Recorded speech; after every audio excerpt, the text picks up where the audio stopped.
ಓಂ ಶ್ರೀ ಗುರುಭ್ಯೋ ನಮಃ. ನಮಸ್ಕಾರ ಸ್ನೇಹಿತರೆ, ಆಲ್ರೌಂಡ್ ಕ್ಲಬ್ ಕನ್ನಡ ಚಾನಲ್ಗೆ ಸ್ವಾಗತ ಸುಸ್ವಾಗತ. ಇವತ್ತಿನ ವಿಡಿಯೋದಲ್ಲಿ ಗುರು ಪೂಜೆ, ಶ್ರೀ ರಾಘವೇಂದ್ರನನ್ನು ಪೂಜಿಸುವುದು ಹೇಗೆ? ಇಂದು ಗುರುವಾರದ ಶುಭ ದಿನ. ಈ ದಿನ ಹಲವೆಡೆ ಭಗವಾನ್ ವಿಷ್ಣುವನ್ನು ಮತ್ತು ಹಲವೆಡೆ ಶ್ರೀ ಗುರು ರಾಘವೇಂದ್ರನನ್ನು ಪೂಜಿಸಲಾಗುತ್ತದೆ. ಗುರುವಾರ ರಾಯರನ್ನು ಪೂಜಿಸುವುದು ಹೇಗೆ? ಗುರುವಾರ ಈ ತಪ್ಪುಗಳನ್ನು ಎಂದಿಗೂ ಮಾಡಬಾರದು. ಈ ವಿಡಿಯೋ ಪೂರ್ತಿ ನೋಡಿ. ಈ ವಿಡಿಯೋ ನಿಮಗೆ ಇಷ್ಟ ಆದರೆ ಶೇರ್ ಮಾಡಿ. ಹೊಸದಾಗಿ ನಮ್ಮ ಚಾನಲ್ ನೋಡ್ತಾ ಇದ್ರೆ ಸಬ್ಸ್ಕ್ರೈಬ್ ಮಾಡ್ಕೊಳ್ಳಿ. ಗುರುವಾರದ ದಿನದಂದು ಕೆಲವು ಜನ ಸಾಯಿಬಾಬಾರನ್ನು, ಕೆಲವು ಜನ ಭಗವಾನ್ ವಿಷ್ಣುವನ್ನು, ಕೆಲವು ಜನ ಗುರು ರಾಘವೇಂದ್ರವನ್ನು ಪೂಜಿಸುತ್ತಾರೆ. ಗುರುವಾರದಂದು ಕೇವಲ ಭಗವಾನ್ ವಿಷ್ಣುವನ್ನು ಮಾತ್ರವಲ್ಲ, ಶ್ರೀ ಗುರು ರಾಘವೇಂದ್ರನನ್ನು ಕೂಡ ಹೆಚ್ಚಿನವರು ಪೂಜಿಸುತ್ತಾರೆ. ಗುರು ರಾಘವೇಂದ್ರನನ್ನು 6 ಗುರುವಾರಗಳವರೆಗೆ ಪೂಜಿಸಲಾಗುತ್ತದೆ.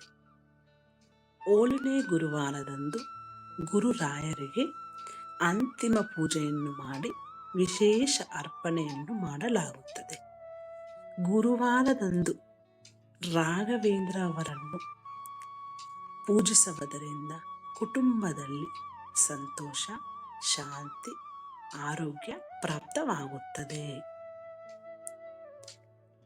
ಗುರುವಾರದ ರಾಘವೇಂದ್ರ ಸ್ವಾಮಿ ಪೂಜಾ ವಿಧಾನ ಏನು ಅಂದರೆ, ಮೊದಲನೆಯದು, ಗುರುವಾರದಂದು ಪೂಜಾ ಸ್ಥಳವನ್ನು ಸ್ವಚ್ಛಗೊಳಿಸಿ ಪೂಜೆಯ ಸ್ಥಳದಲ್ಲಿ ರಂಗೋಲಿಯನ್ನು ಹಾಕಿ.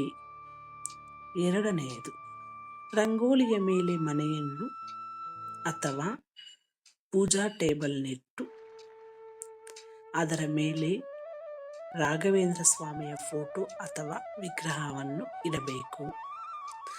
ಮೂರನೆಯದು, ರಾಘವೇಂದ್ರ ಸ್ವಾಮಿಯ ವಿಗ್ರಹವನ್ನು ಸ್ವಚ್ಛಗೊಳಿಸಿದ ಬಳಿಕ ಶ್ರೀಗಂಧ ಮತ್ತು ಕುಂಕುಮವನ್ನು ವಿಗ್ರಹಕ್ಕೆ ಅನ್ವಯಿಸಿ. ನಾಲ್ಕನೆಯದು, ನಂತರ ರಾಘವೇಂದ್ರ ಫೋಟೋಗೆ ತುಳಸಿ ಹಾರವನ್ನು ಮತ್ತು ಹೂವಿನ ಹಾರವನ್ನು ಹಾಕಬೇಕು. ರಾಘವೇಂದ್ರನ ಪೂಜೆಯಲ್ಲಿ ತಪ್ಪದೆ ತುಳಸಿಯನ್ನು ಅಥವಾ ತುಳಸಿ ಹಾರವನ್ನು ತಪ್ಪದೆ ಉಪಯೋಗಿಸಬೇಕು. ಐದನೆಯದು, ತಾಜಾ ಹಣ್ಣುಗಳನ್ನು, ತೆಂಗಿನಕಾಯಿಯನ್ನು, ವೀಳ್ಯದೆಲೆಯನ್ನು ಅರ್ಪಿಸಬೇಕು. ರಾಘವೇಂದ್ರನನ್ನು ಪೂಜಿಸುವ ಮುನ್ನ ಮೊದಲೊಂದಿಪನಾದ ವಿಘ್ನೇಶನನ್ನು ಪೂಜಿಸಬೇಕು.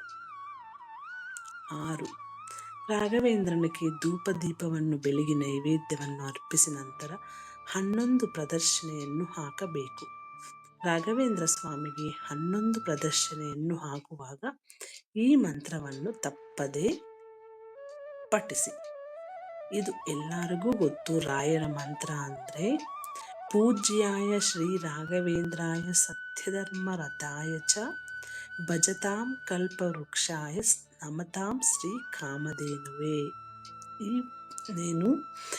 ಈ ಮಂತ್ರ ಡಿಸ್ಕ್ರಿಪ್ಷನಲ್ಲಿ ಕೊಡ್ತೀನಿ, ನೀವು ನೋಡಿಕೊಂಡು ಓದ್ಕೋಬಹುದು. ಗುರುವಾರ ರಾಘವೇಂದ್ರ ಸ್ವಾಮಿಯನ್ನು ಪೂಜಿಸುವಾಗ ಈ ವಿಷಯಗಳನ್ನು ಗಮನದಲ್ಲಿ ಇಟ್ಟುಕೊಳ್ಳಬೇಕು. ರಾಘವೇಂದ್ರನನ್ನು ಪೂಜಿಸಲು ಗುರುವಾರ ಅತ್ಯುತ್ತಮ ದಿನವಾಗಿದೆ. ಆದರೆ ಯಾವುದೇ ಶುಭ ದಿನದಂದು ನೀವು ರಾಯರ ಆರಾಧನೆಯನ್ನು ಆರಂಭಿಸಬಹುದು. ಇದಕ್ಕೆ ಗುರುವಾರವೇ ಬೇಕೆಂದು ಕಾಯಬೇಕಾಗಿಲ್ಲ. ಪುರುಷರ ಬಳಿ ಬಣ್ಣದ ಧೋತಿಯನ್ನು ಧರಿಸಿ ಖಾಲಿ ಮೈಯಲ್ಲಿ ಇರಬೇಕು ಮತ್ತು ಮಹಿಳೆಯರು ಸೀರೆಯನ್ನು ಉಡಬೇಕು. ನೀವು ಗುರುವಾರ ಬೆಳಿಗ್ಗೆ ಪೂಜೆಯನ್ನು ಮಾಡುವುದಾದರೆ ಬುಧವಾರ ರಾತ್ರಿನೇ ಪೂಜೆಗೆ ಉಡುವ ಬಟ್ಟೆಯನ್ನು ನೀರಿನಲ್ಲಿ ನೆನೆಸಿಟ್ಟು ಪೂಜೆಗೆ ಸಂಬಂಧಿಸಿದ ಬಟ್ಟೆಗಳನ್ನು ಒಣಗಿಸುವ ಜಾಗದಲ್ಲೇ ಈ ಬಟ್ಟೆಯನ್ನು ಒಣಗಿಸಿ. ಪೂಜೆಯ ದಿನ ಮಲಗಲು ಹಾಸಿಗೆ ಅಥವಾ ದಿಂಬನ್ನು ಬಳಸಬೇಕು. ಮಲಗುವ ನೆಲದಲ್ಲಿ ಶುದ್ಧ ಬಟ್ಟೆ ಅಥವಾ ಚಾಪೆಯನ್ನು ಹಾಕಿ. ಮುಂಜಾನೆ ಬೆಳಗ್ಗೆ 5 ಗಂಟೆಗೆ ಎದ್ದು ಪೂಜೆಯನ್ನು ಆರಂಭಿಸಿ. ಮನಸ್ಸನ್ನು ನಿಮ್ಮ ನಿಯಂತ್ರಣದಲ್ಲಿಟ್ಟುಕೊಳ್ಳಲು ಮರೆಯಬೇಡಿ. ಈ ದಿನ ನೀವು ಉಪವಾಸ ಆಚರಿಸುವುದು ಉತ್ತಮ.